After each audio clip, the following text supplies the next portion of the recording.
नमस्कार दोस्तों, स्वागत है हमारे YouTube channel class to read में।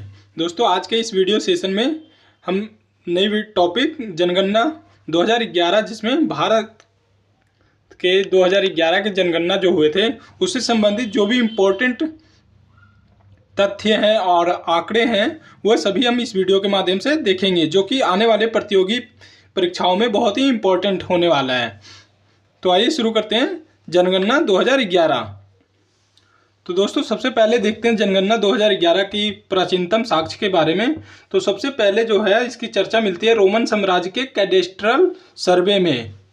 इसी तरह से देखते हैं 1500 ईसा पूर्व मूसा द्वारा इजराइल के निवासियों के जनगणना का उल्लेख मिलता है। और भारतीय परिप्रेक्ष्य में देखते हैं तो 321 ईस्वी से 296 ईसा पूर्व का जो समय होता है, कौटिल्य के अर्थशास्त्र में इसकी चर्चा मिलती है। इसी तरह से आधुनिक इतिहास के बारे में देखते हैं जनगणना का। तो आधुनिक इतिहास जो कि है, सर्वप्रथम जो विश्व में व्यवस्थित रूप से जनगणना कराया गया था वह श्रेय जाता है स्वीडन को, जो कि 1749 ईस्वी में कराई गई थी। इसी तरह से दशकीय जनगणना की शुरुआत जो कि अमेरिका द्वारा 1790 के ईस्वी में हुआ था। इंग्लैंड की बात करते हैं तो इंग्लैंड में सर्वप्रथम जो जनगणना कराया गया था वह हुआ था 1801 ईस्वी के समय में इंग्लैंड में जनगणना की शुरुआत हुई थी।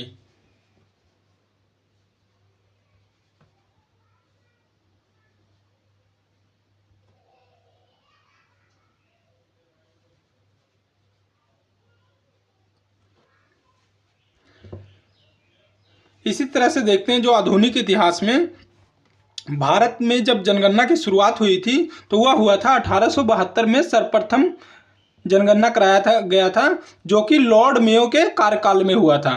दोस्तों, यह कई बार प्रश्न पूछा जा चुका है कि भारत में सर्वप्रथम जनगणना कब और किसके द्वारा कराया गया था।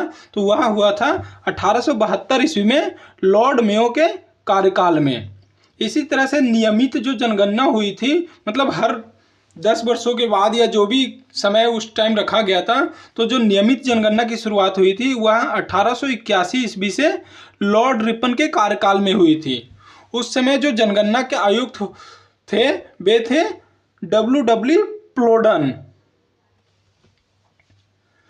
आगे देखते हैं तो स्वतंत्र भारत की पहली जनगणना जो हुई थी वह हुआ था 1951 में, और इसके आयुक्त रहे थे R.A. गोपाल स्वामी। जनगणना से संबंधित कुछ और महत्वपूर्ण तथ्य देख लेते हैं। जनगणना जो है वह संगठन जो है केंद्रीय गृह मंत्रालय के अधीन में कार्यरत है, और केंद्रीय गृह मंत्रालय के अंतर्गत ही जनगणना का कार्य पूर्ण रूप से किया जाता है।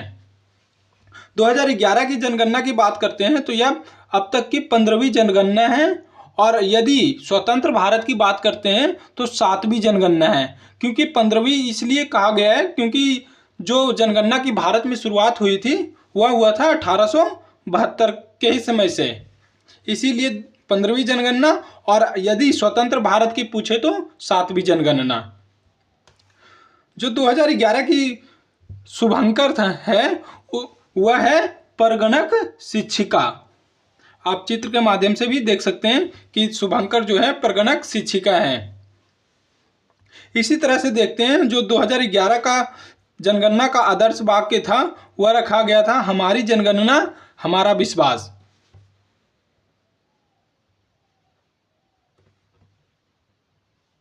दोस्तों, जो 1921 का जो समय था वह महान विभाजक वर्ष के नाम से जाना जाता है, और यह महान विभाजक वर्ष इसलिए कहा गया है क्योंकि जो 1911 से 1921 का जो 10 वर्षों के बाद जो जनगणना हुआ था, तो 1911 से 1921 के समय में जो जनसंख्या बढ़ने के बजाय घट गया था, इसीलिए इसे महान विभाजक वर्ष के नाम से जाना गया है। तो देखते हैं भारत की जनगणना इतिहास में 1921 ईस्वी को महान विभाजक की संज्ञा दी जाती है, और वह इसलिए दी जाती है क्योंकि 1911 से 1921 ईस्वी के बीच में भारत की जनसंख्या की जो दशकीय वृद्धि है वह ऋणात्मक रही थी, जो कि माइनस में 0.31% हो गया था। इसीलिए इसे महान विभाजक वर्ष के रूप में जाना जाता है। अब आइए देखते हैं जनगणना से संबंधित आंकड़े। तो सबसे पहले देखते हैं जो भारत की कुल जनसंख्या की बात करें तो कुल जनसंख्या जो है भारत के 121 करोड़ 8,54,977,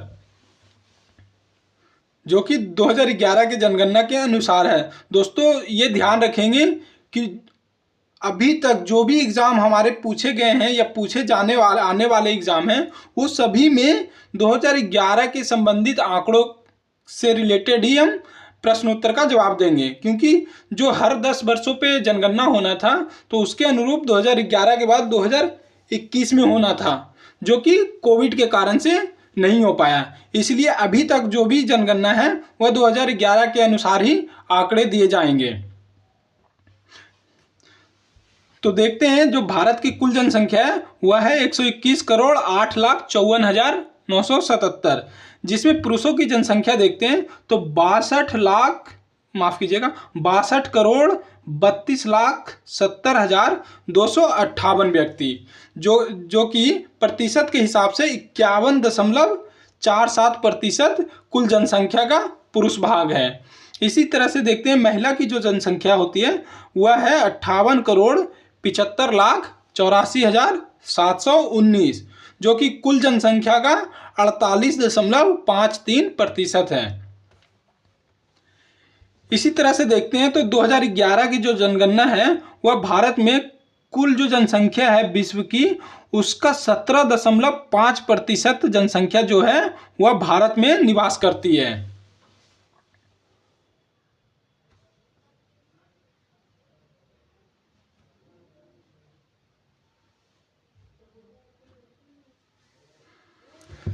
इसी तरह से देखते हैं जो जनसंख्या में वार्षिक वृद्धि दर है जो कि 2001 में 1.97% हुआ करती थी, वह घटकर 2011 में 1.64% ही रह गई है। जबकि दशकीय वृद्धि देखते हैं जो कि 10 वर्षों में वृद्धि को दर्शाता है, तो 2001 के अनुसार 21.54%, वहीं यह घटकर 2011 में 17.7% हो गई है।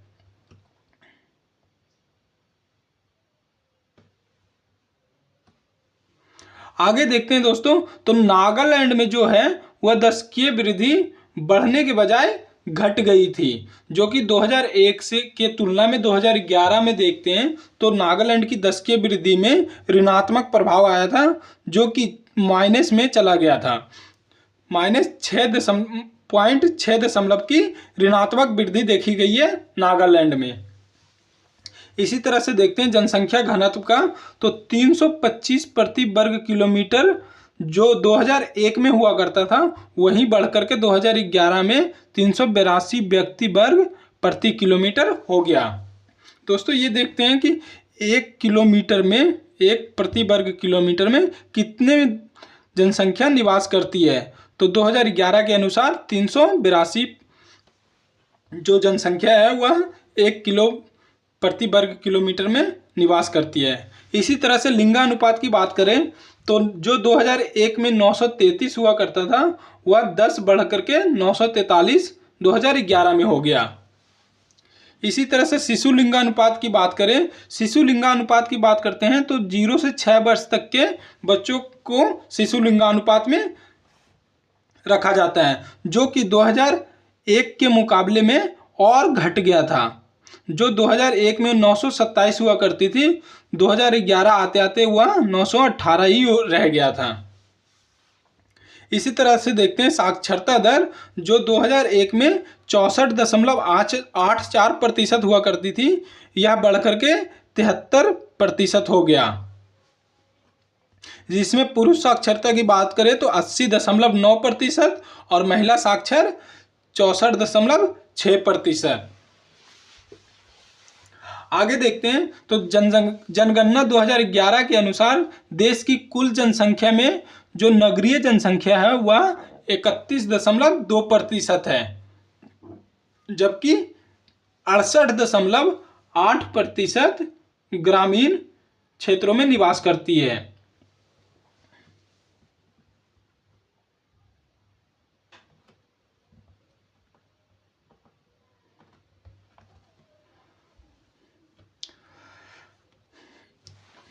जनगणना 2011 से संबंधित आगे देखते हैं दोस्तों। तो इसमें जो एक पूर्ण साक्षर राज्य को घोषित किया गया एकमात्र राज्य है वह है केरल राज्य, जहां की 94% जनसंख्या साक्षर के रूप में घोषित किए गए हैं। अब आइए आगे देख लेते हैं महत्वपूर्ण तथ्य जो कि जनगणना 2011 से संबंधित हैं। तो सबसे पहले देखते हैं भारत में सर्वाधिक जनसंख्या वाले 5 राज्य जो कि घटते क्रम में हैं। तो सबसे पहले देखते हैं उत्तर प्रदेश, जहां की पूरे जो जनसंख्या है 121 करोड़, उसमें से 16.51% अकेले उत्तर प्रदेश में निवास करती है। तो जो जनसंख्या की दृष्टि से देखते हैं तो उत्तर प्रदेश में सर्वाधिक जनसंख्या है जो है 19,98,12,341। इसी तरह से दूसरे नंबर पे देखते हैं तो महाराष्ट्र आ जाता है। तीसरे नंबर पे जनसंख्या है बिहार में, जहां पर कुल जनसंख्या का 8.6% जनसंख्या निवास करती है। इसी तरह से चौथे नंबर पे पश्चिम बंगाल और 5वें नंबर पे आंध्र प्रदेश। उत्तर जनसंख्या सर्वाधिक जनसंख्या की बात करें दोस्तों तो मैप में ये देखेंगे कि यहाँ यूपी का क्षेत्र है जहाँ निवास करती है 19,98,12,341 जनसंख्या, जो कि सर्वाधिक जनसंख्या है। इसी तरह से देखते हैं न्यूनतम जनसंख्या वाले 5 राज्य।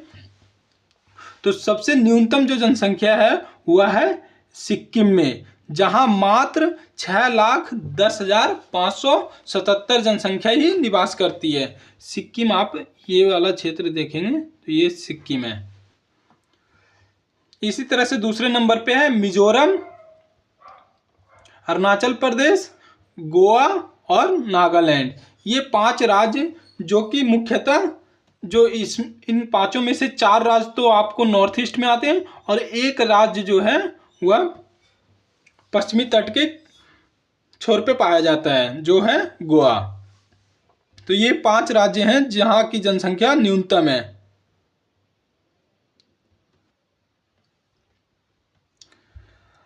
आगे देखते हैं दशकीय वृद्धि। दशकीय वृद्धि का मतलब है हर 10 वर्षों में जो जनसंख्या वृद्धि हुई है कि ऋणात्मक हुई है उसे जांचा जाता है। तो दशकीय वृद्धि वाले सर्वाधिक जो 5 राज्य हैं वह है मेघालय, जो कि दशकीय वृद्धि के मामले में पहले स्थान को प्राप्त करता है, जहां 2001 के मुकाबले 2011 में 27.9% जनसंख्या की दशकीय वृद्धि देखी गई थी। दूसरे नंबर पे आएगा अरुणाचल प्रदेश और तीसरे नंबर पे है बिहार, जहां की 25.4% जनसंख्या दशकीय वृद्धि दर्ज की गई है, जो कि तीसरे नंबर पे आती है। इसी तरह से चौथे नंबर पे जम्मू कश्मीर और 5वें मिजोरम। अब आइए आगे देखते हैं न्यूनतम दशकीय वृद्धि वाले 5 राज्य, जो कि जहां की जो 10 वर्षों में वृद्धि देखी गई है वह सबसे कम देखी गई है। तो जो सबसे पहले है नागालैंड, यहाँ दोस्तों बढ़ने के बजाय 2001 के मुकाबले में 2011 में घट गई है, जो कि 0.6% की ऋणात्मक वृद्धि को दर्शाता है।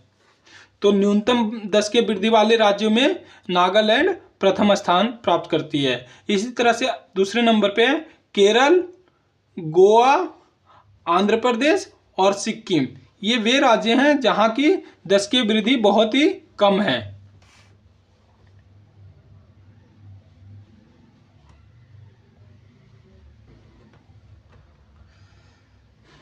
आगे देखते हैं दोस्तों जनघनत्व।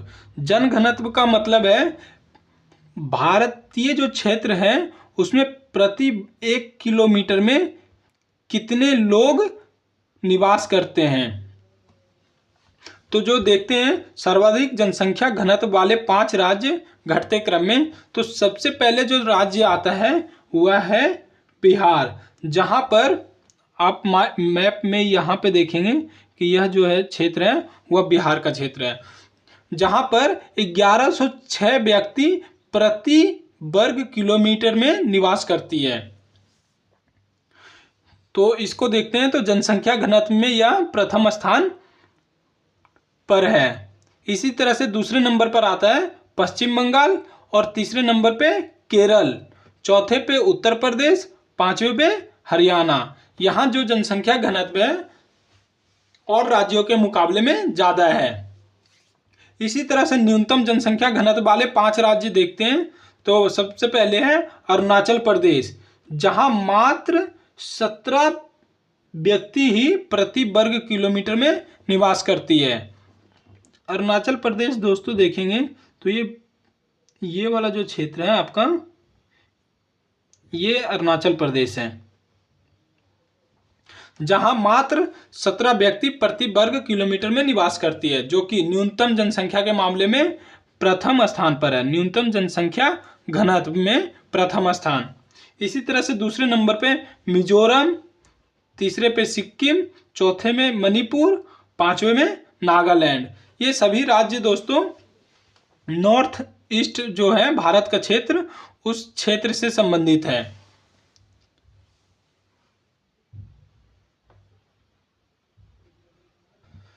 अब आइए देखते हैं लिंगानुपात। लिंगानुपात में प्रति 1000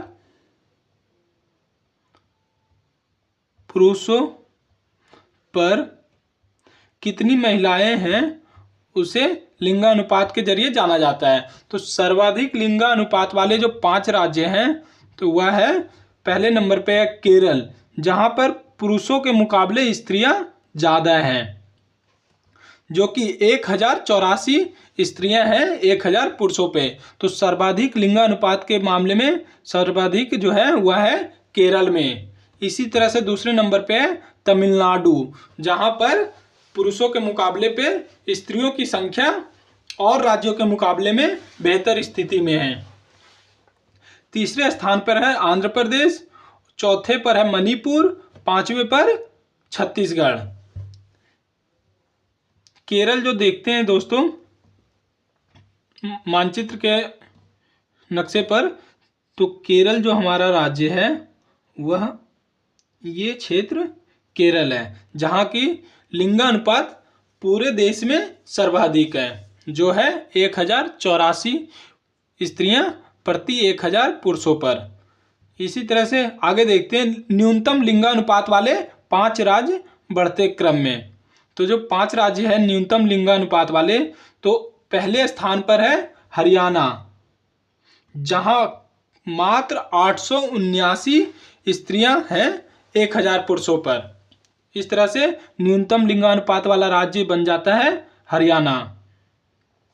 दूसरे नंबर पर आता है जम्मू कश्मीर, तीसरे पर सिक्किम, चौथे पर पंजाब और पांचवें नंबर पर है उत्तर प्रदेश, जहां की लिंगानुपात बहुत ही कम है।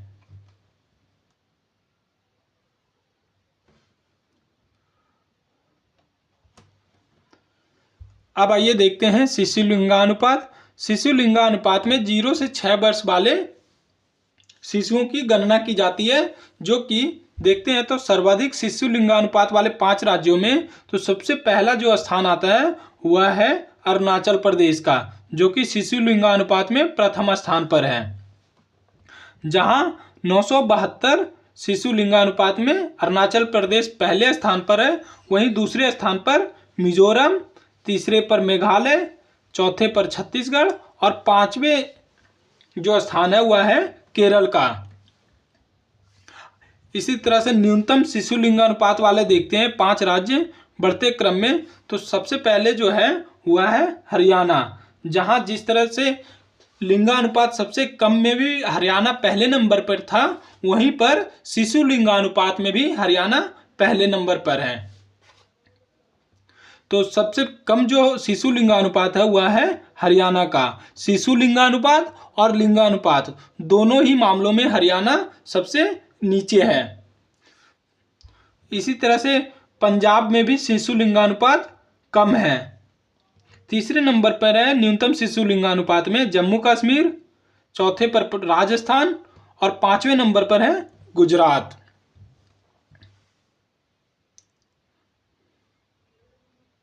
ये दोस्तों देख लेते हैं साक्षरता दर। साक्षरता दर वाले 5 जो राज्य हैं वह प्रतिशत के हिसाब से देखते हैं तो सर्वप्रथम जो राज्य है वह है केरल, जहां पर सर्वाधिक साक्षरता दर पाया जाता है, जो कि 94% के साथ पहले स्थान पर है। इसी तरह से दूसरे स्थान पर है मिजोरम, तीसरे पर गोवा, चौथे पर त्रिपुरा और 5वें नंबर पर हिमाचल प्रदेश। ये सभी राज्य जो हैं साक्षरता दर के मामले में अच्छी स्थिति पर हैं। इसी तरह से देखते हैं न्यूनतम साक्षरता दर प्रतिशत वाले 5 राज्य बढ़ते क्रम में, जहां की साक्षरता दर बहुत ही कम है। तो पहले स्थान पर जो है वह है बिहार, जहां की केवल 61.8% जनसंख्या ही साक्षर है। इस तरह से यह सबसे न्यूनतम साक्षरता दर वाले राज्य में प्रथम स्थान पर है। आगे है अरुणाचल प्रदेश, तीसरे नंबर पर राजस्थान, चौथे पर झारखंड और 5वें पर आंध्र प्रदेश। ये 5 राज्य वह राज्य है जो कि न्यूनतम साक्षरता दर को दर्शाता है।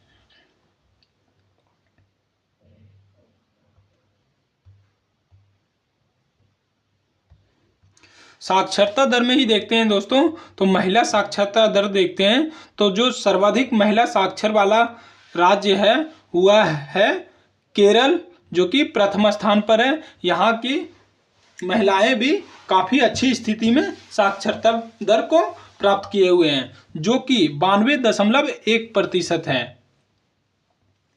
तो सर्वाधिक महिला साक्षरता वाला जो महिला साक्षरता दर वाला राज्य है वह है केरल, जहां की 92.1% महिलाएं साक्षर है। इसी तरह से दूसरे स्थान पर है मिजोरम, तीसरे स्थान पर गोवा, चौथे पर त्रिपुरा, 5वें पर नागालैंड। ये 5 राज्य जहां पर सर्वाधिक महिला साक्षर दर है। इसी तरह से न्यूनतम महिला साक्षरता दर, जो कि न्यूनतम महिला साक्षर दर में देखते हैं तो वहां भी बिहार ही है, जहां पर 51.5% महिलाएं ही केवल साक्षर हैं। जिस तरह से पूरी साक्षरता दर में भी बिहार सबसे निचले स्थान पर है, उसी तरह से महिलाएं की जो साक्षरता दर है वह भी बिहार में सबसे कम है। दूसरे नंबर पर है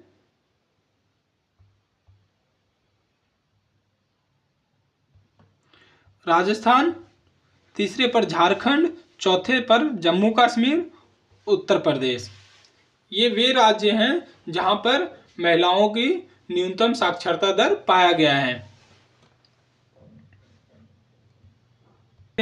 पुरुष साक्षरता दर, पुरुष साक्षरता दर में जो सर्वाधिक पुरुष साक्षरता प्रतिशत वाला जो राज्य है वह है केरल, जहां पर 96.1% जनसंख्या जो है वह पुरुषों की साक्षर को प्राप्त हुए हैं। तो इस तरह से देखते हैं तो सबसे अधिक केरल में है। ये ध्यान रखेंगे दोस्तों, साक्षरता दर, पुरुष साक्षरता दर और महिला साक्षरता दर, इन तीनों में ही प्रथम स्थान पर केरल है। और साक्षरता दर, पुरुष साक्षरता दर और महिला साक्षरता दर, इन तीनों में ही सबसे निचले स्तर पर है, जो कि है बिहार, जहां की मात्र 71.2% ही पुरुष साक्षर हैं, जो कि पहले स्थान पर है न्यूनतम में। इसी तरह से न्यूनतम में आगे देखते हैं तो अरुणाचल प्रदेश दूसरे नंबर पर है, तीसरे नंबर पर आंध्र प्रदेश, चौथे नंबर पर मेघालय और 5वें नंबर पर झारखंड।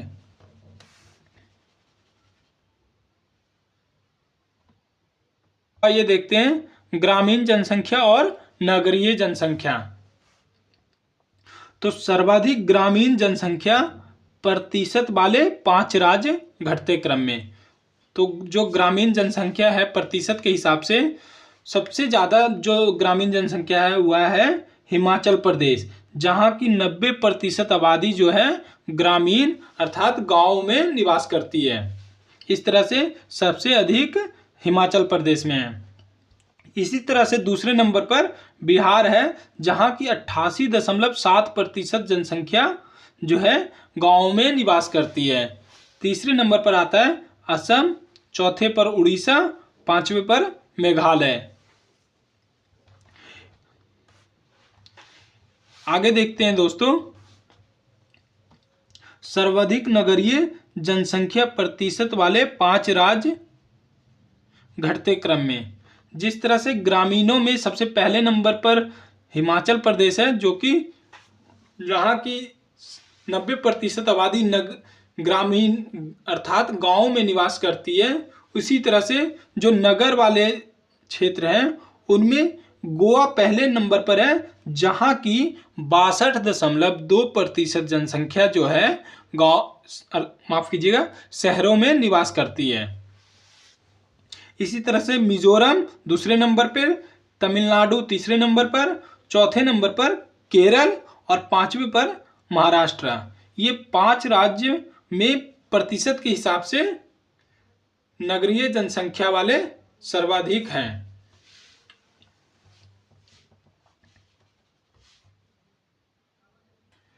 अब आइए आगे देखते हैं नगरीय जनसंख्या वाले जनसंख्या के हिसाब से। इससे पहले हमने देखा था प्रतिशत के हिसाब से। तो जो नगरीय जनसंख्या वाले राज्य हैं जहां पर संख्या की दृष्टि से सबसे अधिक हैं, वे राज्य हैं महाराष्ट्र, जहां पर 5,08,18,259 जनसंख्या जो है वह नगरों में निवास करती है। तो इस मामले में संख्या के दृष्टि से जो प्रथम स्थान पर नगरों में रहने वाले लोग हैं वह है महाराष्ट्र। इसी तरह से उत्तर प्रदेश दूसरे नंबर पर,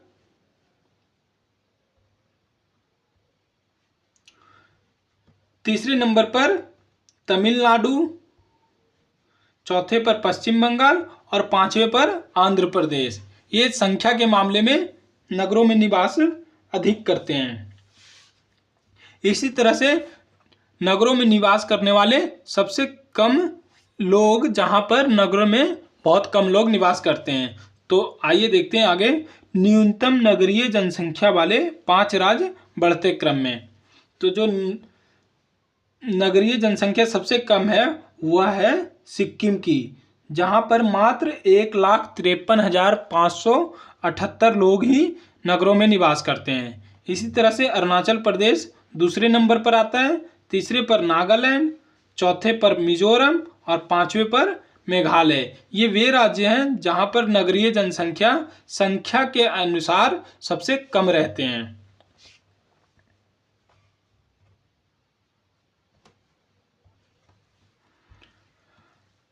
आगे है सर्वाधिक अनुसूचित जाति शेड्यूल्ड कास्ट जनसंख्या प्रतिशत वाले 5 राज्य घटते क्रम में।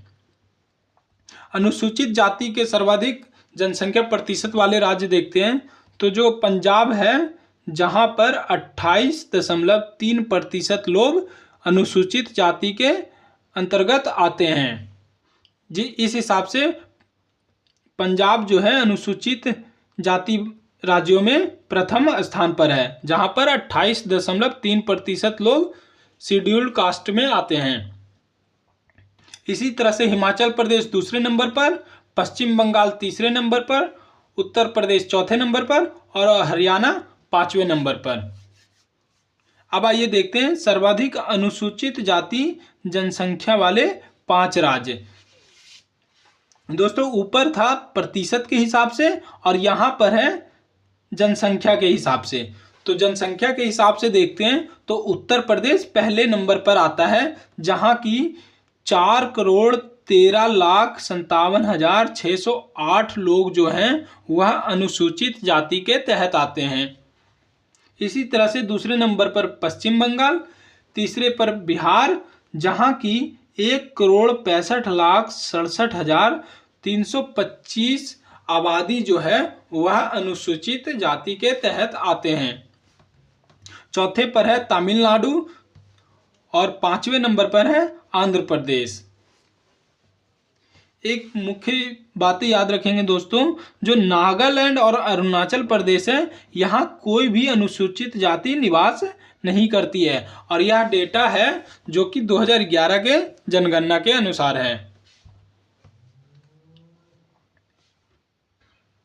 इसी तरह से देखते हैं सर्वाधिक अनुसूचित जाति शेड्यूल्ड ट्राइब्स, जनसंख्या वाले 5 राज्य घटते क्रम में। तो जो शेड्यूल्ड ट्राइब्स है उस मामले में मध्य प्रदेश पहले नंबर पर आता है, जहां की 1,53,16,784 जो जनसंख्या है वह अनुसूचित जनजाति के तहत आते हैं। तो जनसंख्या के दृष्टि से मध्य प्रदेश वह पहला राज्य है जहां पर सर्वाधिक शेड्यूल्ड ट्राइब पाए जाते हैं। इसी तरह से दूसरे नंबर पर महाराष्ट्र, तीसरे पर उड़ीसा, चौथे पर राजस्थान, पांचवें पर गुजरात। अब आइए देखते हैं सर्वाधिक अनुसूचित जनजाति जनसंख्या प्रतिशत वाले राज्य। दोस्तों ध्यान रखेंगे कि यह जो है प्रतिशत वाला पूछ रहा है। अगर संख्या के अनुसार क्वेश्चन पूछेगा तो पहले नंबर पर है मध्य प्रदेश। इसी तरह से प्रतिशत वाले देखते हैं तो जो मिजोरम है वहाँ की 94.4% जो जनसंख्या है वह अनुसूचित जनजाति के तहत आते हैं। तो प्रतिशत के हिसाब से जो अनुसूचित जनजाति वाला प्रथम राज्य है वह है मिजोरम। इसी तरह से दूसरा है नागालैंड, तीसरा मेघालय, चौथे नंबर पर अरुणाचल प्रदेश और पांचवें पर मणिपुर। इसमें एक बात और याद रखेंगे दोस्तों, जो हरियाणा और पंजाब है, आप ये मानचित्र देखेंगे, ये पंजाब और ये हरियाणा, यहाँ जो राज्य हैं यहाँ कोई भी अनुसूचित जनजाति निवास नहीं करती है। हरियाणा और पंजाब जहाँ पर अनुसूचित जनजाति नहीं रहते हैं।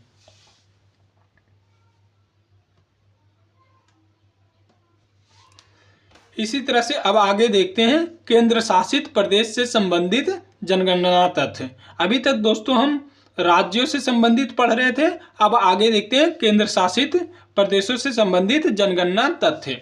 तो सर्वाधिक जनसंख्या वाला जो केंद्र शासित प्रदेश है वह है दिल्ली, जहां पर 1,70,09,346 जो लोग हैं वह जनसंख्या के हिसाब से सर्वाधिक केंद्र शासित प्रदेश वाला राज्य है दिल्ली।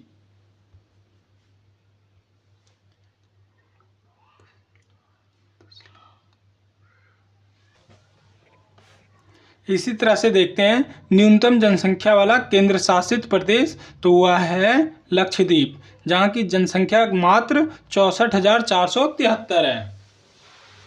अब आइए केंद्र शासित प्रदेश से संबंधित देखते हैं सर्वाधिक दशकीय वृद्धि वाला केंद्र शासित प्रदेश, तो वह है दादरा एवं नगर हवेली, जहां पर 55.9% की दशकीय वृद्धि देखी गई थी।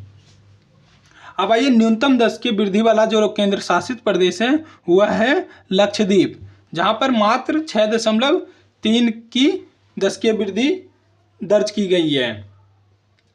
इसी तरह से सर्वाधिक जनघनत्व वाला केंद्र शासित प्रदेश है दिल्ली, जहां पर प्रति 1 वर्ग किलोमीटर में 11,320 व्यक्ति निवास करते हैं। इसी तरह से न्यूनतम जनघनत्व वाला केंद्र शासित प्रदेश है अंडमान निकोबार द्वीप, जहां पर मात्र 46 व्यक्ति प्रति 1 वर्ग किलोमीटर में रहते हैं। अब आइए सर्वाधिक लिंगानुपात वाला केंद्र शासित प्रदेश देखते हैं, तो वह है पुडुचेरी, जो कि 1,037 महिलाएं हैं प्रति 1,000 पुरुषों पर। अब आइए देखते हैं न्यूनतम लिंगानुपात वाला केंद्र शासित प्रदेश, तो वह है दमनदीप, जहां पर मात्र 618 महिलाएं हैं प्रति 1,000 पुरुषों की तुलना में।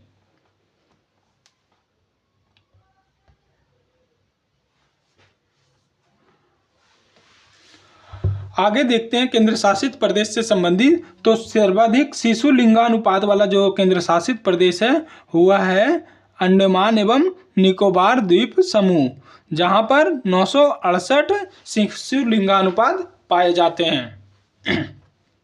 इसी तरह से न्यूनतम शिशु लिंगानुपात वाला केंद्र शासित प्रदेश है दिल्ली, जहां पर मात्र 871 शिशु लिंगानुपात है। इसी तरह से सर्वाधिक साक्षरता प्रतिशत वाला केंद्र शासित प्रदेश हो जाएगा लक्षद्वीप, जहां की 91.85% साक्षर हैं। और न्यूनतम साक्षरता वाला केंद्र शासित प्रदेश हो जाएगा दादरा एवं नगर हवेली, जहां पर 76.2% साक्षरता है। इसी तरह से केंद्र शासित प्रदेश में सर्वाधिक पुरुष साक्षरता दर देखते हैं तो है लक्षद्वीप 95.6%। और न्यूनतम पुरुष साक्षरता दर वाला केंद्र शासित प्रदेश है दादर नगर हवेली 85.2%। अब आइए देखते हैं सर्वाधिक महिला साक्षरता वाला केंद्र शासित प्रदेश, तो हुआ है लक्षद्वीप 87.9%। इसी तरह से न्यूनतम महिला साक्षरता वाला केंद्र शासित प्रदेश हो जाएगा दादर नगर हवेली, जहां पर मात्र 64.3% ही महिलाएं साक्षर हैं। इसी तरह से देखते हैं तो जनसंख्या की दृष्टि से सबसे छोटा जो केंद्र शासित प्रदेश है हुआ है लक्षद्वीप, जहां पर मात्र 64,473 व्यक्ति ही निवास करते हैं। तो दोस्तों 2011 की जनगणना से संबंधित जो भी इम्पोर्टेंट तथ्य थे जो आने वाले प्रतियोगी परीक्षाओं में पूछे जाएंगे, वह सभी इस वीडियो के माध्यम से करा दिया गया। वीडियो में इतना ही।